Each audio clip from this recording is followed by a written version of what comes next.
kind words and things, and coming in. I'm getting to know some of you. You're filling out. If you haven't filled out a name tag, there's a name tag on your notebook there. If you could fill it out and put it on, keeps me from calling you "Hey you" all day long. All right, and I'll make it a little bit more personal. So that's a wonderful thing. But thank you for being here today. And I may not know your name, but I'm learning what kind of candy bars you like. If you got here really early, you got a choice. If you come in late, you get stuck. Okay, so there might be black licorice or something at your chair if you're getting here late. But hopefully you'll find some that you like. If not, when we take a break, you can do some trading and have some fun with that, right? But again, we're so thankful that you're here. My name is Kirby Richmond. I grew up in Texas, was raised in Texas, went in the Air Force, and which got me out of Texas. And then Lord called me into ministry while I was in the Air Force. And so then after college, went into ministry actually 30 years ago, full-time ministry 30 years ago this year. And most of my ministry has always been with children. I was at a church in Baton Rouge for 4 years, and then I moved to Milford, Ohio. I saw this church supports Charles and Mary Keene as missionaries, and so he was a pastor there for 35 years. We were there for 16 years. I went there to be the children's pastor, and then I took over another children's ministry called Master Ministry. So I traveled around. That's where I met Pastor Young through that, and his wife, hello Julie.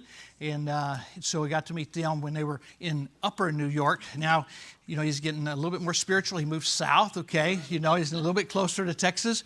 But and this is supposed to be warm. This is not what we would call warm in Texas, but it was actually colder than that this week. We actually had wind chills of 10 below on Tuesday night, which shuts down Dallas, okay? We are not used to that. Houses are not built for that.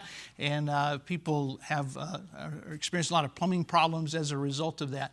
So, but anyway, it's supposed to be 70 when I get back on Monday. So we're back to normal by then. So that'll be great. But I think you'll see as we go through today, I'm passionate about children's ministry. And but whenever I moved back to Texas, I moved back to Texas 10 years ago, and down in the Dallas area, and I still oversee the children's ministry, but we have a children's director that helps me take care of all the logistics. I jokingly say that she's the brain of the ministry, I'm the mouth of it now, and but she keeps all the logistical things, all the moving parts going, and does the recruiting, and I step in and do the training with our leaders, and then preach the bigger things like Vacation Bible School and our camp. And I preach in our midweek program on Wednesday night to our kids, and so I still get to enjoy that aspect of it. But much what I do now is more with adults. 2 years ago, I took over the seniors ministry, and that's just like a different division of children's ministry, and I think that it is as much fun. In fact, we went on a bus trip back in the spring. Went down to the central part of Texas where they're known for having a lot of bluebonnets in that area. That's our state flower. And it was a beautiful trip. We were supposed to be back by 6 o'clock because we left early in the morning. We had several things we were doing. I was trying to be kind so they wouldn't have to eat out 2 meals. So, okay, we get back at 6, and they can go out to eat or go home and eat whatever they want to do. And it's getting to be like 4 o'clock. And they're like, why aren't we in such a hurry to go home? And I'm like, I'm not in a hurry. I was just trying to help y'all. And there's like 25 of us on the bus, and like, well, we don't want to go back. And I said, well, hey, here's the good thing about this ministry. I don't have to call your parents to get permission to get you back late. So this is great. So that's something different we have to deal with children's ministry, right? Many people think that all pastors or preachers grew up in church. And I don't know your testimony. There will be times you may get a chance to share a little bit of that later. But I did not grow up in church. I grew up in a wonderful family, wonderful parents. There were 4 of us kids, and very thankful for the home that I grew up in. But we didn't go to church. We lived out in the country. In fact, I went to a little public school. There were about 100 kids, kindergarten through 12th grade in the school, all country kids, farm kids. And Dad didn't want to pay for the gas to go into town to go to church, for one thing, but then 2, and we'll come back to a little bit more, he didn't want anything to do with pastors. And so growing up, as far as I know, I never heard the gospel growing up. That little school that I went to, there was a Baptist church that bordered the school. We shared a property line. And me and my teachers went to that school. I had the same bus driver for 10 years. She went to that church. Many of my friends went to that church. And they would ask me sometimes, Kirby, why don't you come to church with me? I said, why? Because when I ask you what you did at church, or when we meet up on Sunday afternoons, you always complain about how boring it was. You always complain about how irrelevant it was. You make fun of the pastor. I said, you do everything I do all week long and some things that I'm not proud of that I did all week long. I said, the only difference between you and me is what you do on Sunday morning. You hate doing that. If your parents are going to make you go to church, you can go to church. Mine do not. I'm going fishing. I'm going hunting. I'll work if I have to. But I'm not going to go sit in the classes that you make fun of all the time. Both my parents have large families, and we've always been very close. And so all of my aunts and uncles on both sides and my cousins all went to church every Sunday. But us. I remember distinctly being at a family reunion when I was like 9 or 10 years old. And on Saturday night, we'd have a singing. My uncle played the guitar, and we'd sing some hymns because, again, most of them claim to be Christians. But sometimes just some old songs and things. But I remember specifically singing Amazing Grace. I'd heard it, but never really thought about it until I was singing it. And there's probably 15 of us gathered around singing, but most of the reunion, there was about probably 70 or 80 people in the room, were listening to what we were singing. But I've always enjoyed singing. Nobody else tends to enjoy it, but I enjoy it. And so I was enjoying singing, but as we sing that song, some of the words I really began to think about those. So when the song finished and everybody's kind of chuckling and talking about, okay, what are we going to sing next? Just kind of a family style sing-along kind of thing. Singing, as we would say in Texas. And so I just asked, I said, I don't understand what this song means.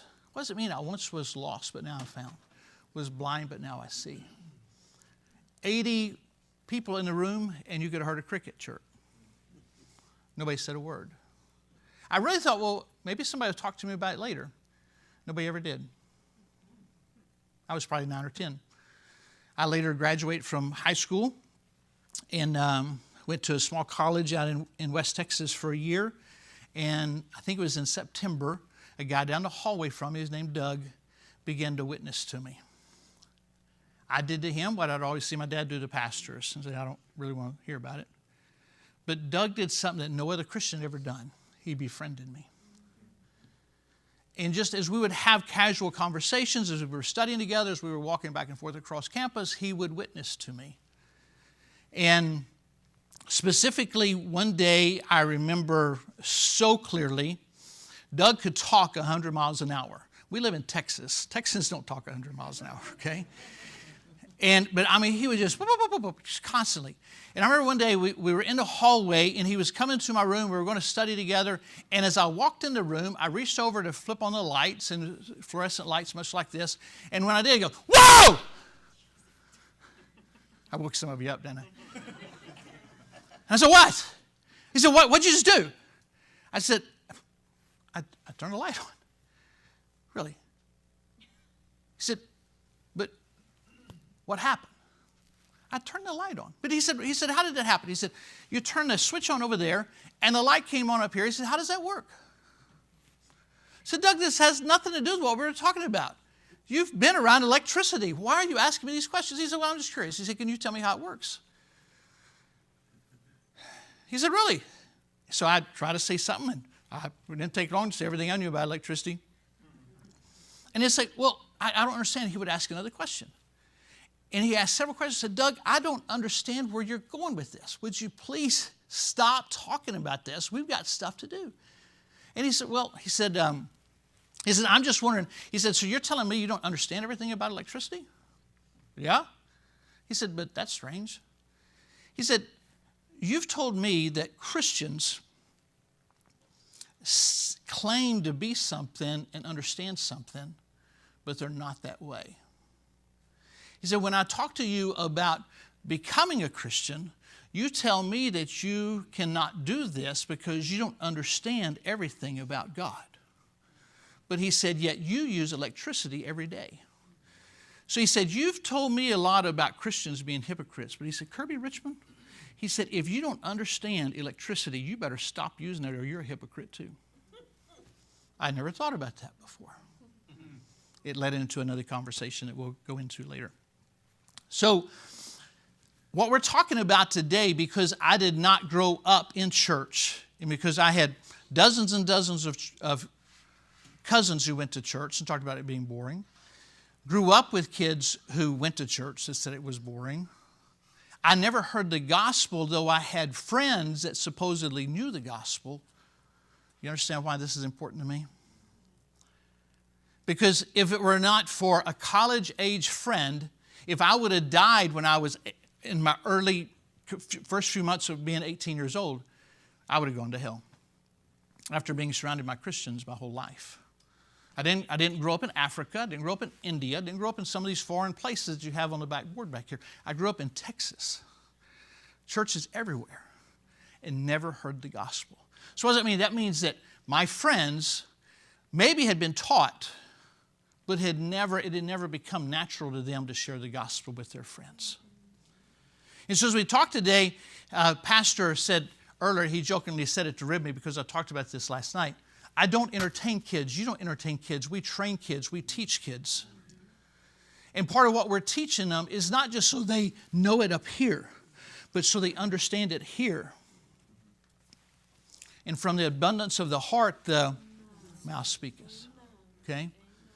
So that's why it's so important that they understand the truths. And today is not a Bible class. We're not teaching so much doctrine today, but we're going to teach the importance of teaching doctrine to our kids so that they understand what we're doing. Last night we met here to talk specifically about junior church. They're starting a junior church here next Sunday. And we talked about specifically some things to do in there and some things to work in different times of teaching, to work in these truths. Sit down sometime and think about, and I didn't get a chance to do it last night. I have the figures written down there somewhere in my computer. I just have to figure out where I put them. But one day I did some figuring about a child, by the time they're 12 years old, how many hours they've had to be in church versus, according to statistics, how many hours they spent looking at a screen. And it's scary. When you think about that, it becomes very obvious the importance of us getting the gospel to them and the discipleship that needs to take place in this time that we have with them. And you have some that will be here Sunday morning, Sunday night, Wednesday night. But yet, in most churches today, it's unusual for a family. A family is considered a faithful member at many churches today if they come to church twice a month.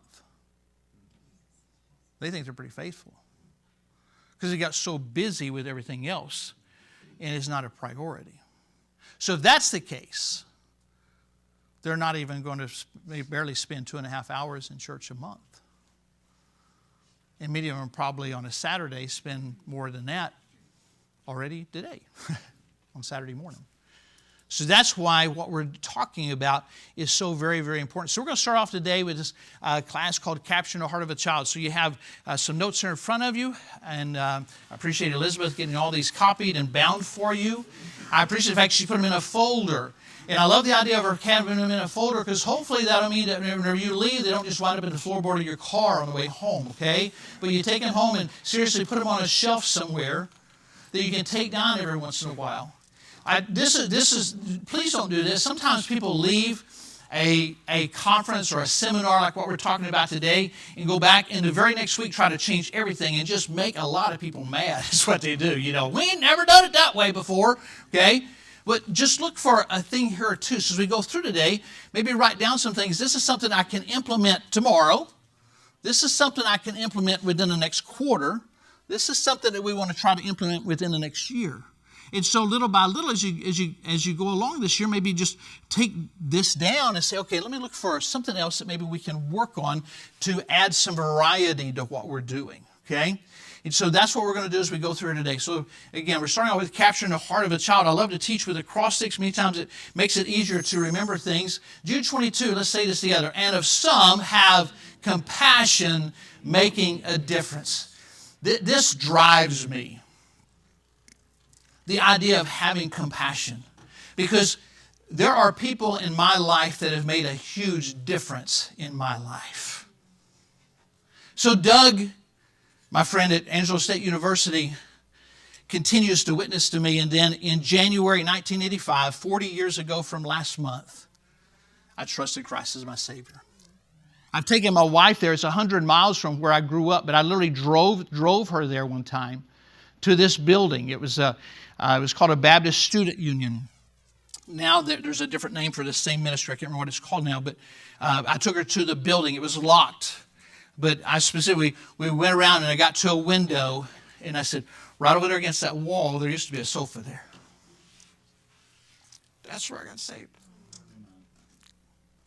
That's what changed my life. Because Doug had the compassion to share the gospel with me. And it made a huge difference in my life. And I wish I could tell you, I wish we had time today so I could just relate to you story after story after story to other people that God has put in my life that has made a difference in my life. A few of them are pastors, but most of them are lay people. You have just as much an opportunity. Pastors in the room, I know we have several church represented here. Pastors, raise your hand. Pastors, please understand this is no disrespect towards you, but the other people in the room, I think you would say this. That's the reason you brought your people here today. They have the same opportunity. So I got saved, and then when the Air Force went to basic training in San Antonio, Texas, and one of the chapel services there, now in basic training in basically every branch, basically everybody goes to chapel. There's a reason. It's not, unfortunately, that they're all dependent on God to get them through it, but they need God to get them through it, and we understand that, and we pray for them. But they go to chapel because chapel is the only place on base that the guys with the round hats can't come in there, okay? The TIs cannot go into the chapel services, and so everybody goes to chapel to get away from them. And so one day in chapel, the chaplain talked to us about baptism. Nobody had talked to me about baptism. Doug had never explained that. And he finished in the invitation time. Basically, he said, if you're interested in getting baptized, if you'll stay afterwards, I'll stay around and talk to you. I stayed to talk to him. Some other guys did too, but they had no interest in baptism. They were trying to get away from Sergeant Johnson. And so he explained, he said, if you want to get baptized, I will take you to First Baptist Church of San Antonio to get you baptized. I'll take you off base next Sunday night to do that. I was in. Some others were in, but I'm not trying to be judgmental, but from what they said, I know some of them had no interest in what we were doing. They were just getting off base. It was funny, though. I went in, and he told me, he said, now, one of the deacons will talk to you to make sure you understand everything, and then they baptize before the service ever starts. So we're going to get there early, and you'll change clothes. We change clothes. I put a name tag on, similar to what yours has, and I put my name on it, Kirby Richmond. The guy baptized and misread my name. He said, I now baptize you, Curly Richmond, okay? So Curly is my Baptist name. I'm so thankful for people that made a difference. So it started off in San Antonio. Everybody in the Air Force starts there. And from there, went to what was Lowry Air Force Base in Denver, Colorado. President Clinton shut that down when he was president. But that's where about 6 months of training. And then my first permanent duty station was at Nellis Air Force Base in Las Vegas, of all places. Doesn't sound like a good place to go as a new Christian, does it? Again, God put some special people in my life. My very first day, a guy in the barracks knocked on my door. He said, hey, saw you moving in, started talking to me. He said, do you go to church anywhere? I said, well, I just got here. He said, no, but he said, did you go to church in Denver? Well, I went a few times, and to be honest with you, it was very frustrating. Again, a reason that I love children's ministry. Because as a college-age student getting started in church and you're going into a college and career class, I think all of those have been to church since they were in the womb, okay? And so they seem to know everything about the Bible, and I did not. And I would ask questions, and I would hear chuckles, or I would see eyes roll like, well, that was stupid, okay? So it was frustrating. I didn't understand why the Bible that Doug had given me, sometimes I would finally find the place where the pastor was, and I'd finally find the book of Isaiah. And then about the time that I got to it, then he'd call on another book. Oh, boy, here I go again, And so I'd spend 10 minutes, and he's finished reading that verse by the time I get to it. But then when I would find it, sometimes what he was reading wasn't exactly what my Bible said. I didn't know there were different versions of the Bible. I didn't know he couldn't read. I couldn't figure it out. It was confusing to me. But nobody explained that. I'd fill out the visitor cards. If you have visitor cards, a lot of people call them connect cards now. If you have those, do something with them, okay? I finally quit filling them out. And so I said, I don't know what's going on, but in Denver, I probably went to 6 different churches. Nobody ever followed up. And I was frustrated. So I quit going. He said, the church that I'm going to was just getting started. We would refer to it as a church plant. If he'd have said a church plant, I thought, that's really weird. What kind of plant is a church? You know? But at that time, we were meeting in a house. And so I went there the first Sunday. Oh, I loved it. Hey, this is great. I mean, it wasn't like 25 people. This is great. Country kid, this is great. I like this. The second week there, a couple came up to shake my hand. I said, hi, my name is Dean Brogan, and I'd like to invite you to our home for dinner today. Would you and Reese come to our home? Are you kidding me? Of course I will, you know. And so we went to our home for dinner. And while Nita is finishing dinner, he's talking to me and asking questions, and I began to share some of the things we've just talked about. And he said, well, what questions do you have? He said, let's talk about them. He probably at some points regretted asking that question because that's something that continued every Saturday or every Sunday for the next year. After a couple weeks, one Sunday afternoon, he said, Kirby, he said, you have a lot of questions. He said, why don't you just come to church with us tonight? It's like, Sunday night? He said, yeah. Okay. So I started going with him on Sunday night, but then again, after a couple of weeks of that, he said, Kirby, you're still having tons of questions. He said, we have a Bible study on Wednesday night. Why don't you come to that? You people are holy rollers or something. Why do you go to church all the time? And so I started going with him on Wednesday night. So a few months into this, God called me into ministry. And he taught the only Sunday school class in the church, this little church plant. And so one day he's like, okay, well, if you're going to go in ministry, you need to learn how to study your Bible. He said, I start on my Sunday school lesson on Tuesday night. Why don't you start coming to our house on Tuesday night? You can sit with me and I'll show you how to study your Bible and how to put a lesson together. I've told this story hundreds of times probably. Nobody else has ever come up to me. See, I had somebody that do something exactly like that. The greatest example of somebody discipling I've ever met. And he was never in full-time ministry. Once he retired from the Department of Energy, he taught part-time in a Christian school. But he just loved the Lord. And his family made a difference in my life. And at his funeral, I met 6 other men that I'd heard about, but I'd never met. 6 other men that had done similar things like this for military guys as they moved around the country, even Alaska, as he worked for the Department of Energy. I can imagine his rewards in heaven for what they have done. She's still alive. We're going to get to see her in a couple of weeks. She now lives south of Houston. She just turned 90 years old in November. But when I drove away from that house in 1987, I cried like a baby because I thought I will probably never see these people again. I was so wrong because of compassion. And they were determined to make a difference. And so it was back before Al Gore was the only one who had internet back then. And so he had used a Sword of the Lord newspaper to learn about another church in Shreveport. I was going to be moving to Barksdale Air Force Base in Shreveport. He said, here's a church there. He said, you go there the following Sunday. And he said, you call me collect and let's talk about it. So I went there. It was a big church, probably 3 times the size of this church. And whew, I was lost. I said, I don't like this place. It's too big. He said, all right. He said, here's another one. Try this. I went again, called him next Sunday afternoon. I said, hey, I like this. And that's where I stayed. Soon met my wife. And then when we got married on April 2nd, 1988, Dean and Nita came from Las Vegas to Shreveport to be in our wedding. When I got out of the Air Force and I graduated college in Florida, I didn't have any family there. None of Virginia's family came, but Dean and Nita were there at our graduation. All these years, she's never missed sending anniversary cards, Christmas cards, and birthday cards. And many times, some of us in our 40s and 50s or whatever, we say, well, I'm too old to remember those things. She's 90 years old. Why doesn't she forget them? Because she has a calendar that she keeps up with all of this, and it's important to her. So me, my wife, and 2 kids, every single birthday. That's compassion. It's why you tell us that story. I don't know about you. Maybe this sounds arrogant, but I'd love for somebody to be able to tell a story like that about Virginia and I one day.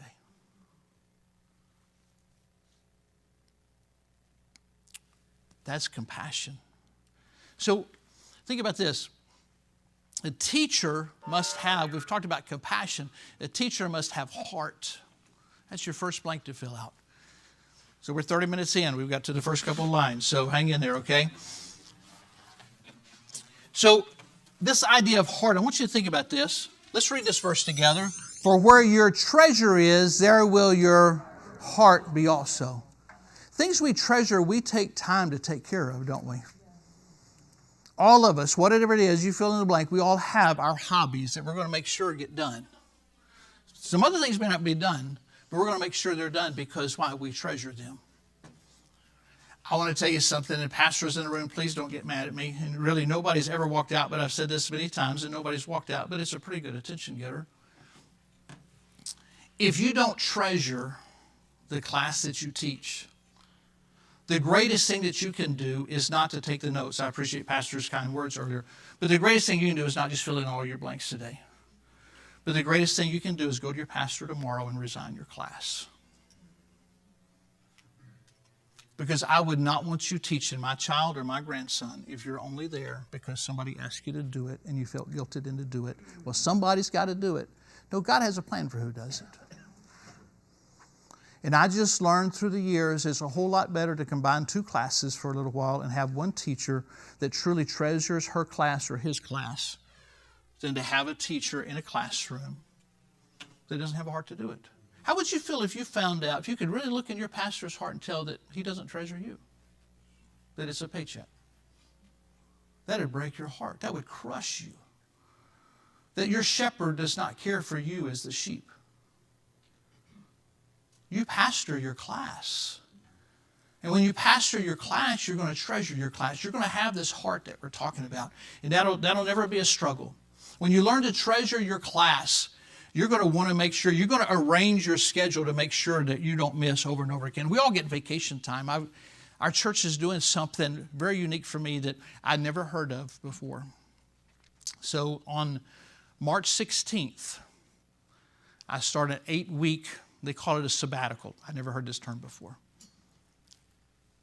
But they're going to start doing this for me every 7 years. So for 8 weeks, we're taking, and really the whole purpose of what we're doing, and this is just my wife and I's heart, we're calling it our thank you tour. And so for about 4 weeks of my sabbatical, we have a big loop that we're taking, making our way up to Ohio, back down to Florida, back through Louisiana, plus another week that we're spending with Nita. Just thanking people that have made a difference in our life. Because there's no way we could have done this for 30 years. I'm looking forward to time with her. We have family in our church that are letting us stay in their cabin in the Smoky Mountains for a week, no cost. I'm looking forward to just time with her. There's no way I could have done this without her. It's exciting to me to see several couples come in here. It's very exciting to see how many men are here. Many times in children's ministry classes, it's like 1 or 2 men are like looking around like, oh boy, what did I get into? Okay. Guys, we need more men. We need to go back and recruit more men. These young boys need men teaching them wherever they go to school, whether they're homeschooled, public school, Christian school. They need godly male leadership. They don't see that very much. They need men that they can see that's talking about their wife, that's talking about their children in a positive way, helping them understand what real family is, because many of them don't have it and they don't see it modeled on TV anywhere. So let's have a heart for this. So let's look on. So a teacher must be the center or the core of the classroom. Now that doesn't mean you got to be like this guy, okay? You know, just hoarding over a kid, your finger pointing down at him all the time. But it also shouldn't be this way, okay? And unfortunately, that's the way it is sometimes, too, that the kids are in charge. So be the center or core of the classroom. And then B, have understanding. Have understanding of students with low self-esteem and of low self-worth. And sometimes those are terms that, as Christians, we just kind of quiver like, oh, boy, here we go. But this comes under the category of self-respect. You know, in Mark chapter 12, or Mark chapter 7, one of the scribes asked Jesus, out of everything that you've taught, everything that Moses has taught, there's a lot of stuff in this book, isn't there, guys? There's a lot of stuff. How am I supposed to figure all this out? And he's asked Jesus, what am I supposed to do? What's the most important thing? And you know this, but I want you to understand my point, okay? So Jesus answered him, the first of all the commandments is, Hear, O Israel, the Lord our God is one Lord. And thou shalt love the Lord thy God with all thy heart and with all thy soul and with all thy mind and with all thy strength. This is the first commandment. And the second is like, namely this, thou, read this with me, thou shalt love thy neighbor, what? There is none other commandment greater than these. Now, there are some people that love themselves way too much. We all know that, okay? But I think this is Jesus said that I can't love you until I learn to love me, or maybe we say respect myself. Respect the fact that God created me, that I am fearfully and wonderfully made. And there may be some things about me that I don't like. I may wish I was taller. I may wish my hair wasn't as gray or white or whatever color it's becoming. I may wish my belt was a little bit shorter. That's my fault, okay? But overall, God created me. And I think we had a lot of the trouble that we have with children tearing things up and not respecting things is they have no respect for themselves. Nobody's taught them to respect themselves. Nobody's taught them to respect their own property. These 30 years of ministry, I've just been in 3 different churches. I was in Baton Rouge for 4 years. I was in Ohio for 16 and now 10 here. And all of them have all had bus ministries. Where I went to college, we had a bus ministry.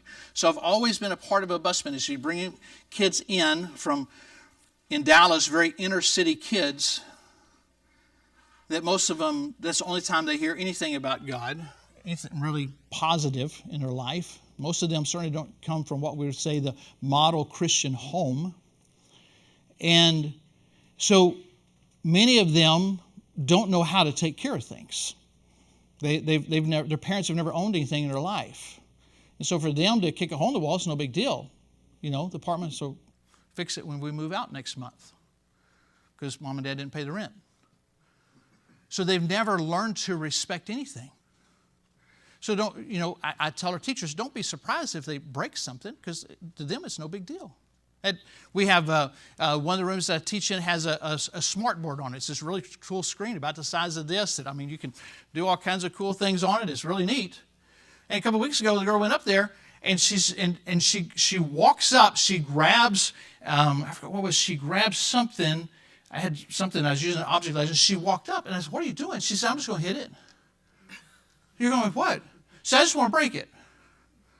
So why do you want to break the TV? I said, "Do you not like it?" She said, "No, I like it." She said, "I just want to see what happens when I hit it." I said, "Well, it's going to break. It's going to shatter. You might get hurt." But I said, "We're not going to be able to have it for class. Do you like it?" "Oh, yeah." I said, "You like playing games?" "Oh, yeah." I said, "Well, don't break it." I said, "There's no way. My daddy would have had a big problem then, okay? It would not have been good, okay? Something else would have gotten broken." So have understanding of kids with self-respect or struggles with self-respect. Understanding of things going on in or outside the classroom. Understand that you have a child in your class that has just gone to Grandpa's funeral yesterday. Understand that there's a situation going on at school and they're having to change schools, and he's been in the same school for 3 years and now he's got to go move to a whole new place, to move to a new neighborhood. He doesn't know anybody. She doesn't know anybody.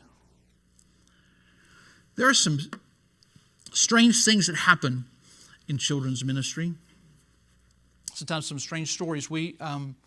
Our church for about 20 years has rented the same camp. We rent a camp down close to Houston. in July of every year. We take about 200 kids down there to camp. Usually it's somewhere around 85 to 100 volunteers, adults and teens as volunteers, and then about 200 third through sixth grader kids. About 60% of them usually are from the bus ministry. And we get there on Sunday and come back on Friday. And we do everything other than cook. They do the cooking for us.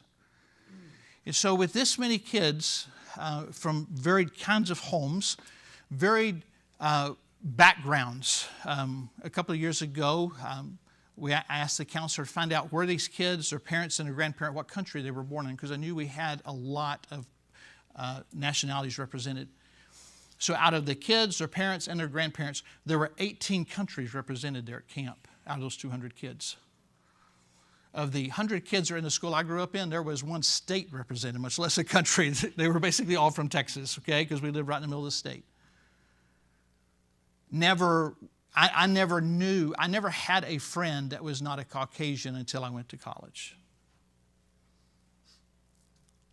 We had a couple of Mexican families that came a couple of times. They never made it very long. And we had one black family that was there one day and left. And so I never had friends from any other nationality.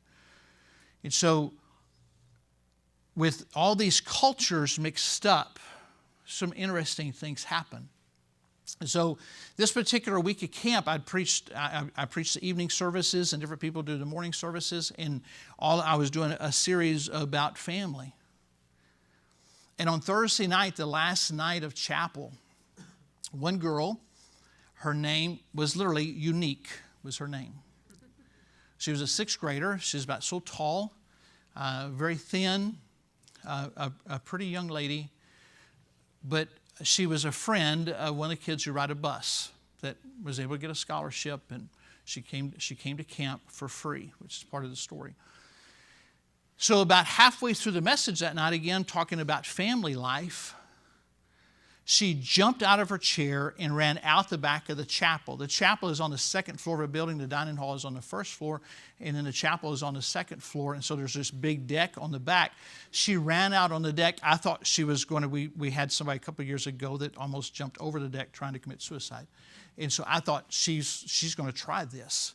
And so 3 counselors are heading out there to grab her. And so I'm preaching. I can see them out on the deck. I can see what's going on. I can tell she was fired up. I mean, her head's just bouncing everywhere. Her arms are everywhere, and they're trying to get her calmed down. And I didn't know what was going on. We finished chapel. We had the award service for the whole week that night. We finished that, and they're still out there talking. So as soon as service was over with, I went out there. I was like, what is happening out here? She is sweating. I mean, it's for one thing, it's in the Sam Houston forest. It was hot, but she had just been so active and was so intense. She's just sweating profusely.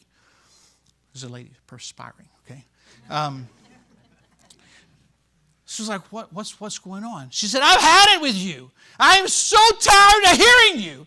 And I said, what did I do to offend you? She said, all week long you've been talking about families, and you've been talking about parents, and you've been telling us we're supposed to honor our father and our mother. You're telling us when we get home, you told us, and this is what triggered her that night. She said, you told us when we get home tomorrow that we run up to mom and dad and we give them a hug and we thank them for allowing us to go to camp. I said, so do you not want to do that? She said, I can't. I said, why? She said, Pastor Kirby, we passed my daddy coming here. Huntsville is known. It's in Huntsville. Huntsville is, many of the big prison systems in Texas are in Huntsville. That's where they do all the assassinations, or lethal injections now. And she said, we passed my daddy. She's 12 years old. She said, I hadn't seen him since I was 5. But I remember that building that we passed when we got off the interstate, that's where he was. So you talk about hugging our parents. She said, Pastor Kirby, the closest I've been to touching my dad has been that far, because I remember distinctly putting my hand up on one side of the glass. He put his hand up on the other side of the glass. That's the closest I've been to touching him. Because he went to prison before I was ever born. He will not get out until I'm 18 years old. And nobody will tell me what I did, what he did to get in prison for that long. So she said, Pastor Kirby, I'm not an idiot. What do you think my dad did that he was in prison for 20 years, basically, before he gets out of there? And nobody else talking about it. And you want me to give him a hug? He doesn't care what I do. And you want me to honor him? You want me to respect him? How? I said, tell you what, you're upset. And I said, we need to talk about this. But when we do this, the counselor was there. I said, why don't you take her to her cabin, let her get a shower, and we'll meet in an hour. So let her cool off. Met back up with her again. She was calmer. She apologized. She said, I'm really sorry for yelling at you. But she said, I'm really upset. I said, I understand. I've never been in your situation. I'm not judging you. You're not here because you're in trouble. I said, we're here to talk to you to see if we can work through this, because I can't imagine how you're going to go sleep now. She said, I've hardly slept all week because you keep talking about family, and I don't have that. So I asked her, I said, so Unique, you told me about your dad. Tell me about your mom. Oh, yeah, you want to hear about my mom? You want to hear about my mom? I'll tell you about my mom. My mom sent me to this camp because y'all told us that I could go to camp for free. She signed me up. I did not want to come. I'm not trying to be crude. I'm telling you what she said. She said, I'll tell you what my mom's been doing this week. She said, I promise you, my mom has had a different man in her bedroom every night this week. And you want me to go home and honor her?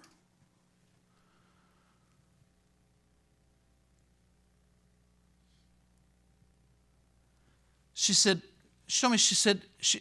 on Sunday after camp is over with, we have a big camp service. And she said, I'm sure Mom will come to the camp service. She said, do you want to meet her? I said, I would like to meet her. So on Sunday morning, she came out to grab me. And she said, you still want to meet my mom? I said, I would. She said, come in here. She took me into the service. Her mom was sitting on the back row. Again, not trying to be crude, but she was literally sitting in two different chairs that she'd put together. She probably weighs close to 400 pounds. I'm not pointing at you two because I think you weigh 200 pounds. Okay? Don't get mad. Don't throw your butterfinger at me or something. But it took the two chairs for her to sit. She was slouched down in the chair. She was wearing a dress that was more of a halter top. There was way too much skin showing. But basically all the skin that we could see was covered with tattoos, including most of her face. She probably had at least 20 piercings that you could see just looking at her. Nose, ears, eyebrows. I don't know how people eat with those things. I don't know how that works. But she literally walked up. She said, this is my mom. And then she said, and that's her boyfriend today. Again, she's sitting in two different chairs. He just needed about a fourth of a chair. He weighed about 85 pounds, okay? Little scrawny looking dude. And so she walked away with me. She said, you see what I'm talking about? That helps me to understand somebody. Why did I tell you this story? Her name was literally Unique, but you have uniques in your church. It may not be as drastic of a situation, but those kids know things that you don't know about families. And they need somebody who's going to minister to them. And when you understand them, that's going to help you. You have that child in your class, you have that kid in your class that will absolutely drive you crazy, okay, sometimes. I mean, he promotes your prayer life. You pray for him on Sunday night. God, I know it'd be really good for Billy if he could just sleep in the morning, okay? He's got to get up and go to school Monday morning. If he could just sleep till about 1 o'clock Sunday morning, God, I know that must really please you, okay? But that's not treasuring our class, is it? So we have to understand who we're dealing with and work with it that way, okay? So, man, we got to get on these notes, don't we? Okay, so let's look at this. So when you have opportunities to spend with them, we're going to take a break here in a minute. I promise you, we're going to be done this afternoon. Now, if you notice, the last class starts at 1 o'clock. It does not say what time it finishes, okay? So just, you may not want to eat as much of that. You might have to eat that for dinner later or something. No, I promise you, it won't be like Moses or Pharaoh. I'll let you go after a while, okay? All right? So when you have opportunity to talk to these kids, whether you're visiting them in their homes, which is getting harder and harder to do, or whether you're meeting them somewhere or you just have an opportunity to talk to them at church, what can you talk to them about? What are some things we need to talk about? So this is kind of, again, one of my acrostics you kind of do to get a conversation going. So you can start off with them talking to them about their family. Find out, who do you live with? Siblings, parents, what's going on there? Talk to them about parents' interests in their occupation. I try to do most of my visits that I do with another parent there. Specifically, if I have a child that supposedly has made a salvation decision, is interested in baptism, I want the parent there. We're going to talk more about why we do that later, but in this afternoon. But why I want the parent there as we go through that. But if a parent is there, then this gives you an opportunity to kind of engage. We're starting off talking to little Billy over here, and now I look over to Dad and I start talking to Dad, and what are your interests? Or in a home, you look around and you see there's a deer head mounted on the wall. Hey, do you like to hunt? He starts talking about hunting, or you see a fish, you start talking about that. So now Dad has gone from his arms being like this, and now he's lying about his fish that he caught, And so, but you're getting him engaged, and that's what you're trying to do. You're trying to build a relationship, right? Okay, so talking to them about their interests or occupation, so either form or firm, whichever word you want to spell, because we want to then get to their religious background. Okay, well, Billy, do y'all normally go to church anywhere? Where have you gone to church? Tell me some things that you've learned in church. What are some things that you understand about what happens to people when they die? Does the Bible teach us about what happens to us when we die? What do you understand about that? Because we're getting into this, getting their religious background. Did they go to a Catholic church? And maybe he tells you, well, Mom and Dad told me that I was sprinkled when I was a little kid at a Catholic church, but now I've learned I'm supposed to be immersed in water. I didn't know that. And so we're getting this conversation going, because eventually we want to get to M of your word. We want to get to the message of Christ. So that's our goal in this conversation. It may not all happen in one conversation. Don't wear out your welcome, especially if you're in somebody's home. Our church has a coffee shop. I love to meet people there. To me, I find they're a little bit more relaxed talking and ask them to come to an office or something, okay? And so sit down there, and kids don't drink coffee, but they've got, what do they call them, frappes or something that is like a milkshake, okay? I'm not a coffee person. But hey, if you don't get a kid to listen, and they know what they are, so, okay, what do you want from the coffee shop? And they'll get all excited about that, okay? That's a pretty good investment. A couple of weeks ago, there was a girl that started coming to Vacation Bible School last summer. And then just like, 5 or 6 months ago, I got an email that she had trusted Christ. So I called the mom. Or she had told the teacher she wants to get baptized. So I called the mom. And I said, hey, can we meet to talk about this, to learn exactly what this means? And so I met them at the coffee shop. And so Mom comes in, and Mom had just started coming to church. And so I asked Mom, I said, what do you understand about what she learned? She said, oh, yeah, I understand all this Christian stuff. She didn't come to church, but she's starting to come and showing some interest. And so I took her one of these little booklets here. A friend of mine and I wrote this probably 15 years ago now. And it's a little booklet called Everybody Needs Jesus. And so as I started going through this with the girl,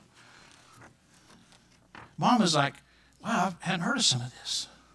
Because in this book, we talk about things that kids need to understand. First of all, God's plan for your life. Helping kids to understand that God has a plan for your life. Just like God had a plan for Moses and all these people you read about in the Bible. You are so special. God has a plan for you. And not only for your life, but what happens to you after this life. So we have to understand our sinful condition. We have to understand God's love. And then there's Bible verses here with this, explanations of some of the words that they'll see in here, helping them understand it. Understand what Jesus did for us.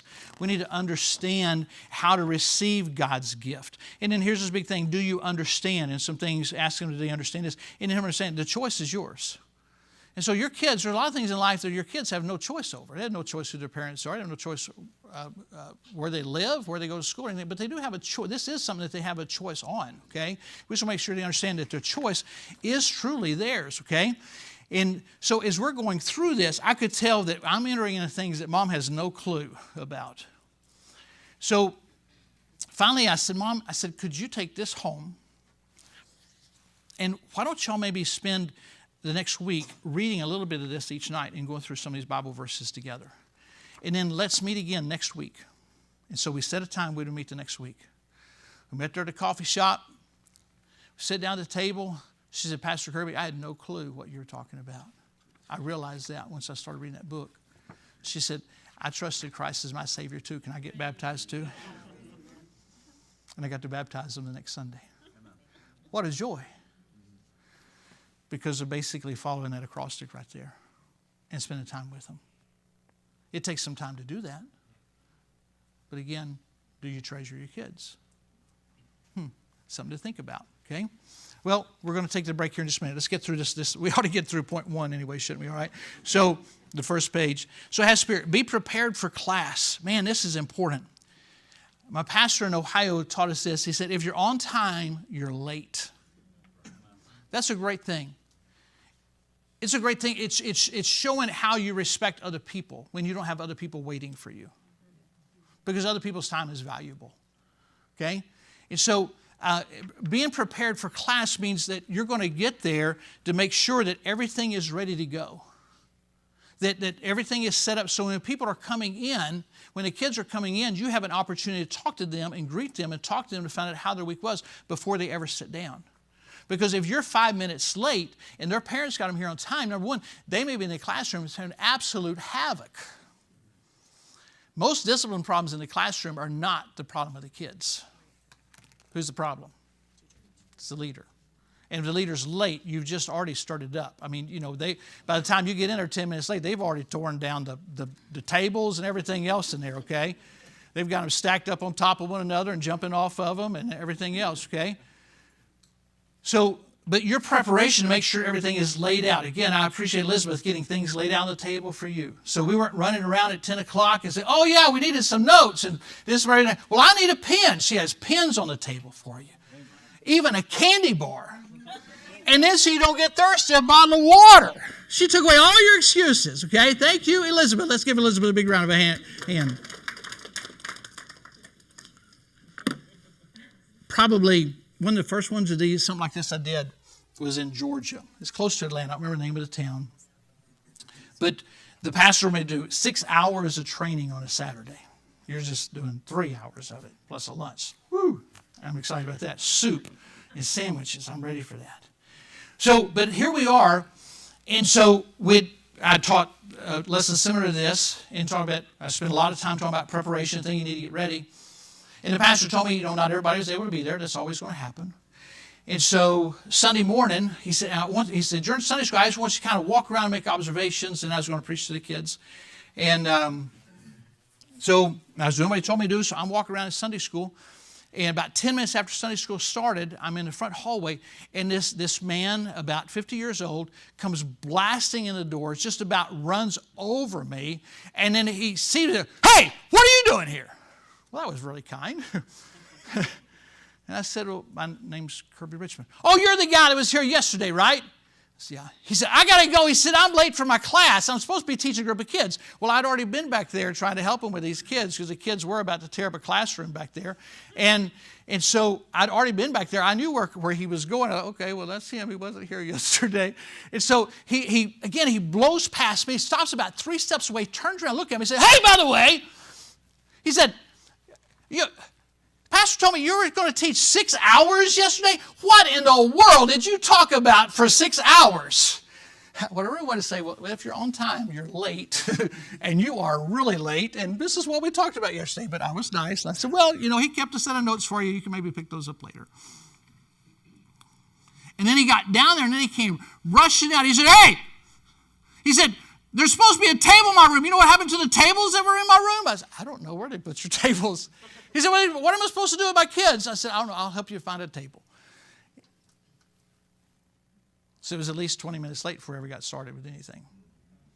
That's an extreme example, but it happens in churches just about every Sunday because not being prepared. So it's not just being on time, but being early enough to have everything set up so that you're ready to go and talk to people. Make sure you try to do that for your kids, to have that time with them. And then number 2 there, show excitement. I explained this to the guys last night. I love to think of people as cartoon characters. We're going to spring break. Our son is a deputy sheriff for San Diego County Police Department or Sheriff's Department. And so we're going to see him for spring break. I'm so excited to see him. But we're going to Disneyland while we're there too. And if you don't like Disney, I'm sorry, okay? Just get mad at me, all right? Throw your candy bar at me. I'll catch it and eat it, okay? But one of the things my wife is looking forward to, one of her favorite rides is the Winnie the Pooh ride. I love Winnie the Pooh. But Winnie the Pooh has the horse. What's the horse's name? Eeyore. Eeyore. Man, I've seen some Eeyores in children's ministry. Oh. Good morning, guys.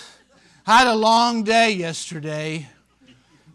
The pastor asked me to teach this class, so here I am. I don't know what we'll do. What do you want to sing today? You want to sing something? Sounds like who? Sounds like Eeyore, okay? But Eeyore has a friend, woo-hoo-hoo, named what? Tigger! Man, Tigger would be a fun Sunday school teacher, wouldn't he? Woo-hoo! That would be a lot of fun. All right? Tigger may be a little over the top for some of us, but maybe get in the middle somewhere. What was the little boy's name? What's his name? Christopher Robin. Maybe Christopher Robin might be pretty good, okay? He seemed to be a nice guy, wasn't he, okay? Maybe he'd be a good teacher. You see what we're looking for? Looking for some personality there, some excitement, some energy. Because when you do things you enjoy, you get excited about it. This morning, I got to watch my little great niece play basketball in Texas on my phone as my sister is there watching her granddaughter play basketball. And my sister gets really excited about that. She's Lolly. That's her grandma name, Lolly. And then her husband's name is Pop, so they have Lolly and Pop. But those people in those stands were having fun watching these 9-year-old kids play basketball.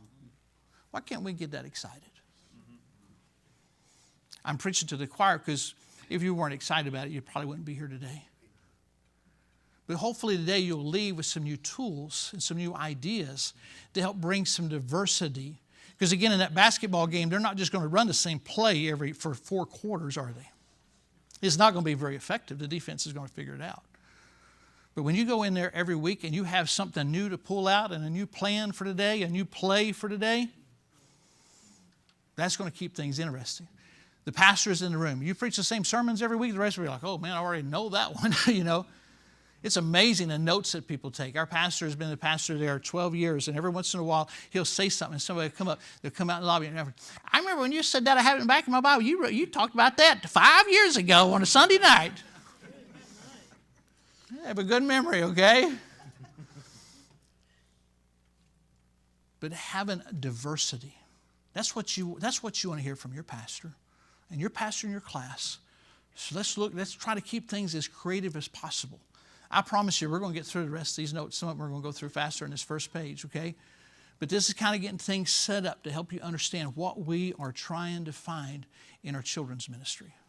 Because if you will add some of these different elements that we're talking about to what you're doing, if I were friends with the kids in your Sunday school class, would I have heard the gospel? Do your kids in your class know how to share the gospel with somebody else? That's what we want to try to get to. That's our goal. Not babysitting. It's not childcare. It's ministry. We're disciples making disciples is what Jesus asked us to do. Okay? So it is 11:02. Let's take a break till 11:12 and a half. Okay? All right? Okay? So you got 10 minutes.